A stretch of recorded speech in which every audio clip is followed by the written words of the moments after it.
taariikhda dhulka Jubba saddexda gobol ee Jubbada Hoose, Jubbada Dhexe iyo Gedo waa la isku yiraahdaa dhulka Jubba. Magacu wuxuu cuskarayaa webiga Jubba oo saddexda gobolba mara, isagoo kasoo bilowda degmada Doolow ee Gedo, wuxuuna ku dhammaadaa gooweyn oo duleedka Kismaayo ah. webiga Jubba wuxuu leeyahay ilaa 1000 mayl. magaca dhulka Jubba ma ahan mid dhowaan la baxshay ee waa taariikhi sidaan hoos ka dheehan doono.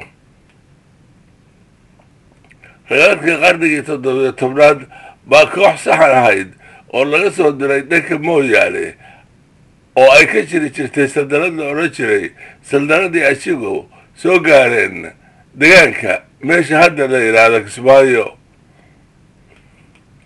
magaca Achigu wuxuu ka soo jeeday isbahaysi lagu dheerarin jiray saldanadii Ajuuraanka oo sida dad badan og yahay la odhan jiray Ashi iyo Ajuuraan. Ashigii Mooyaale waxaa dagaalo culus ku soo qaaday boqortooyada Xabashida oo ka xasa qabtay xoogagii muslimiinta ahaa ee agagaarka. dagaaladaas kadib xoogagii Ashigu waxay u kala jabeen 3 qaybood. qaybtii soo aaday dhanka Waamo waxay ku soo guurtay warbixintii sahalkii soo noqday. kooxaha soo guuray waxaa ugu badnaa qolooyin daarood ah, waxaana weheliyey qolooyin kale sida Dir iyo Shiikhaal iyo weliba qolooyin kale sida Oromada iyo sida reero Oromada ku abtirsada oo muslimay. Kismaayada maanta iyo agagaarkeeda waxaa xilliyadaas deganaa qolooyin gaalo ah ama ku abtirsada bahweynta Kuushta Bari. isirkan deganaa dhulka iyo qolooyinkii hayaanka ku yimid waxaa ka dhex bilowday dagaalo ba'an oo socday muddo qarni ku dhow.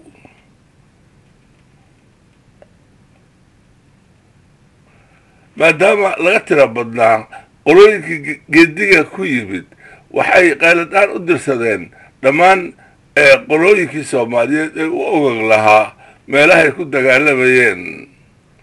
badi reerihii Soomaaliyeed ee qayladaantu gaartay way soo gurmadeen, sida Absamo iyo Mareexaan oo ka soo gulfay dhanka Gadada maanta. waxaa kaloo awood xooggan soo diray biyomaalka Marka iyo tunidii aagga Baraawe. sidaas darteed baa waxaa intii muddo ah ka jiri jirtay dhulka aan ka hadlayno dagaalo jihaada oo ka dhan ahaa qoomiyadii aan muslimka ahayn ee meesha degi jirtay. waxaana loo yaqaan dagaaladii Ashiga Koonfureed iyo Gaalaha. dhammaadkii waxaa laga itaal-roonaaday reer gurigii dhulka, waxaana loo riixay dhanka Kenyada maanta. qolooyinkii Soomaaliyeed ee adkaaday waxay noqdeen 2 qaybood. intii awalba xoolo dhaqatada ahaan jirtay waxay noqdeen raacata ku noqota meelahay hore uga soo duuleen, ama waxay degeen dhulka Waamo hadda loo yaqaan iyo dhulalka ku xeeran. qaybihii isla qolooyinka adkaaday ahaa oo xirfadleyda ahaa waxay xeebaha ka yagleeleen saldhigyo ay ugu caansan tahay magaalada Kismaayo. bulshadii dagaaladan isku bahaysatay waxay samaysteen xeerkii caanka noqday, waa xeerkii Achiga ee Waame. xeerkii Achiga waxaa jabisay qoladii Wardayda sanadku markuu ahaa 1867 kadib markay duqii sare ee Baajuuda iyo nin ogaadeen ahaa dileen. waxay ku gacan sayreen gogashii wadahadalka ee la dhigay meesha Hawse la yidhaahdo oo Kismaayo u dhow. arrintaas waxay keentay in dagaal culus oo Achigu u dhammaa lagu qaado Warday. markii dagaalkii lagu jabiyey waa la saayooday, waxaana loo qaybshay reerihii uu isbahaysiga Achigu ka koobnaa. sanadka 1800 toddobaatan iyo shantii ilaa kun iyo siddeed boqol siddeetan iyo shantii waxaa ku guulaystay duqnimadii dhulalka gosha ee daamanka webiga jubba nin la odhan jiray nasiib buundo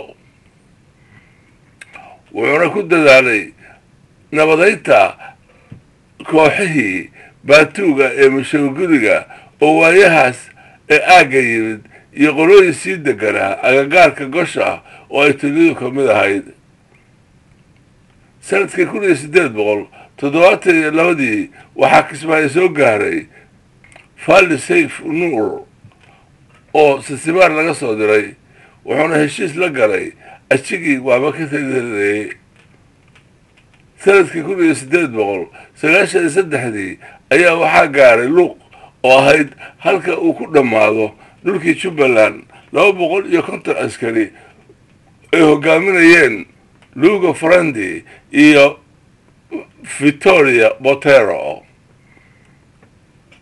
sanadkii kun iyo siddeed boqol sagaashan iyo siddeedii ayaa heshiis wuxuu dhex maray ingiriiska iyo jarmalka halkaas oo ingiriiska loogu oggolaaday inuu ka taliyo zanzibar bemba lamu iyo jubbaland sanadkii kun iyo siddeed boqol sagaashan iyo lixdii ilaa kun iyo sagaal boqol iyo kowdii ayaa isbahaysiga ajiga waxaa ka baxay tolol uu hogaaminayey maxamed sumeyrka ogaadeen waxaana hogaamiye u doorteen suldaan axmed magan waxaa ka mid ahaa qolooyinkii raacay maxamed sumeyrka gaasan warday bartile reer aqudub iyo asharaaf ashigii intiisii kale waxay doorteen isbahaysi cusub wuxuuna ahaa isbahaysiga hartiga sababta sidaa damba loo yeelay waxay ahayd waxaa ku badnaa isbahaysiga cusub jifooyin dhalashacaar ka soo jeeday harti koombe waxaa ka dhex ogmay ogaadeenkii ashiga ka baxay iyo hartigii dhalasho dagaallo ba-an in muddo ahna shaqaaqooyinku waa joogsan waayeen waxaana ka jiri jiray dhulka waama oraa tiraahda ogaadeen iyo harti yaa kismaayo ku adag iyo jawaabta oo ahayd hadba kii uu sugulle xirsi la jiro sugulle xirsi godgod wuxuu horjoogo ka ahaa dabkiisade ama mareexaan ee ka mid ka ahaa isbahaysiga hartiga ee toddoba dab ka koobnaa colaadihii iyo qalalaasihii siyaasadeed ee ka aloosmay geyga soomaaliya intii uu talada hayay jaalle maxamed siyaad barre iyo dagaaladii sokeeyo ka dambeeyey waxaa si xooga loo faafiyey in mareexaan jubbooyinka dhowaa soo galay colaad iyo dagaalada waaba lagu oogay haddaba inkasta oo ay run tahay in dhulalka jubbooyinka mar walba kooxa kala duwan usoo guuri jireen haddana waxaan dhab ahayn in mareexaanka haddana waxaa dhab ah in mareexaanku ka mid ahaa ashigii loolanka ku galay dhulalka jubbada hoose kadibna isbahaysiga samaystay waxaa kaloo jirtay in kooxasada ah oo ka mid ahaa isbahaysigii mooyaane ee burburay soo degeen dhulka haatan gadar loo yaqaan ee jubbooyinka qarnigii 17aad islexdiyadaas ku beegan qarnigii 17aad waxaa gada soo degay jifooyin sada ah oo ka soo hayaabay gobollada dhexe ee soomaaliya kuwaas waxaa xoogoodu ahaa laba qaybood qayb ka timid dhanka hiiraan iyo qayb ku timid dhanka bakool waxaa kaloo jirtay in qarnigii 20aad horaantiisii ay kooxo cudud lahaa oo aada u hubaysnaa jubbooyinka soo degeen kuwaas oo loo yiqiin furmacad sanadkii 1918 waxaa shirweyne lagu qabtay kismaayo oo ay ka soo qayb galeen dhammaan tolalkii soomaaliyeed ee degi jiray dhulka jubbaland waxaa la go-aanshay in ciidan soomaaliyeed la dhiso oo bedela ciidankii hore loo dhisay oo saldhigiisu ahaa Yontay in waddo tareen la dhiso taas oo isku xiri lahayd Kismaayo iyo Mooyaale iyo in ragga iyo geela la tiriyo. arrinkaas waxaa diiday qolada Sida Daarood oo uu hogaaminayay Ugaas Xirsi Ugaas Maxamed, iyagoo u arkay in arrintu daaran tahay tab gumaysigu dhulka ku hantinayo. markay sidaas dhacday waxaa bareexaanka lagu garaaxay inuu yahay fallaago shifta iyo inaysan dhaafi karin xoolahoodu dhulka Luuq iyo Sariley u dhexeeya. sidoo kale waxaa laga soo shafay dhulalka u ogogle harada Tana iyagoo markii horeba ka mid ahaa ajigii Mooyaale. sanadkii 1908 waxaa qarxay dagaalkii Biyamaalka iyo Talyaaniga, wuxuuna sababay in qoysas Biyamaala u soo qaxaan Margareta oo hadda Jawaaba ah. waxaa markaas qarxay dagaal kale oo dhex maray Biyamaalka iyo Daaroodka. markii dagaalku dhammaan waayey ayaa Talyaanigu soo jeediyey inay 3 maalmood diriraan oo kala adkaadaan, waxaana dhacay dagaalkii loo yiqiinay La Guerra di Tre Giorni. waxaa maalintii koowaad baa la jabiyey Biyamaalka. markuu dagaalku marahayo meesha la yidhaahdaa Garaska Boorabe ayaa Talyaanigu kala joojiyey, halkaasna ka dhigay seeraha labada qolo. sanadkii 1925 waa Ingiriisku si rasmi ah ugu wareejiyey Jubbaland Talyaaniga. sababta ugu weyn ee Ingiriisku u wareejiyey dhulkii Jubbaland waxay ahayd baa layidhi iyadoo dhulka Jubba ay xoog ku yimaadeen qolooyin Daarooda oo si aada u hubaysnaa kana yimid dagaaladii daraawiishta iyo Ingiriiska ee gobollada dhexe ilaa Nugaal. waxaa ugu caansanaa kooxahaas Furbacad oo Mareexaan ahayd. wuxuu qiyaasay Ingiriisku hubka dhigista kooxahaasi inay adkaan doonto, iyadoo weli qulubtooda ay ku tiran tahay halgankii Sayid Maxamed loo yaabinayay. sanadkii 1919 waxaa dagaalka Waamo ku soo biiray reer Owlabagaye Sheekhaan ah oo ka soo hayaamay dhanka bari ee webiga Shabeelle. sanadkii 1902 waxaa dagaalka Waamo ku soo biiray qaybo ka mid ah tolka Gaajecel oo ka soo guuray dhanka gobolka Hiiraan.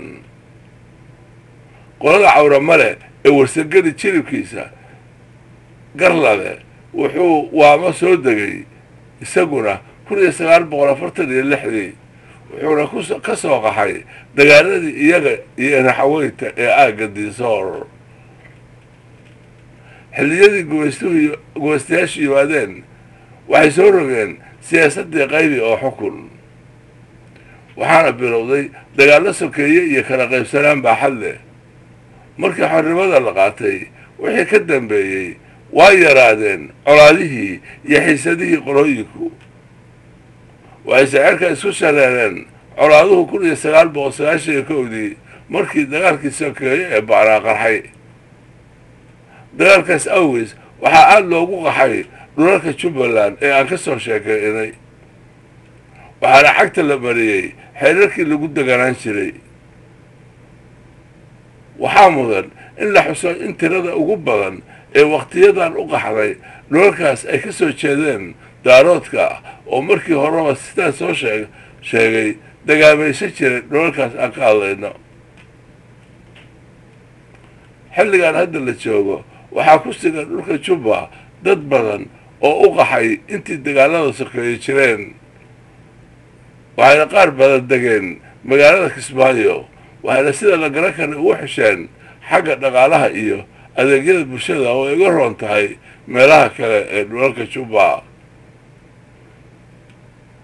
qaar badan oo iyaga ka mid ah hantima guurta ah iyo mid kaleba way ka tabcadeen. si kastaba ahaatee waxaa weli aroosan muranka dhan ah qolooyinkii waayihii burburka degay dhulkaas iyo qolooyinkii reer guriga ahaa ee hore u degi jiray degalladaas